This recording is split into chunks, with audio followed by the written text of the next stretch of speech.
লৈছো। মাজত কোনো ভুল ত্ৰুটি হ'লে মোক ক্ষমা কৰি দিব। আজি ইয়াতে উপস্থিত আমাৰ বিদ্যালয়ৰ সন্মানীয় প্ৰধান শিক্ষক মহোদয়, উপস্থিত সন্মানীয় শিক্ষক শিক্ষয়িত্ৰীসকল, উপস্থিত মোৰ মৰমৰ সৰু ভাই ভনীসকল আৰু মোৰ সহপাঠীসকল, পোনপ্ৰথমে মই মোৰ শ্ৰদ্ধাৰ শিক্ষক শিক্ষয়িত্ৰীসকলৰ লগতে বিশ্বৰ প্ৰতিগৰাকী শিক্ষক শিক্ষয়িত্ৰীলৈ শিক্ষক দিৱসৰ বহুত বহুত শুভেচ্ছা জ্ঞাপন কৰি মই মোৰ চমু বক্তব্য আৰম্ভ কৰিছোঁ। আজি এই পবিত্ৰ দিনটোত মোক দুই এষাৰ ক'বলৈ সুযোগ দিয়াৰ বাবে সকলোলৈ ধন্যবাদ জনাইছোঁ।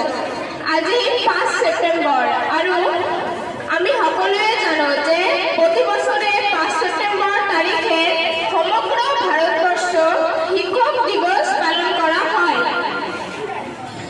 আজি এই দিনটো শিক্ষকসকলৰ বাবে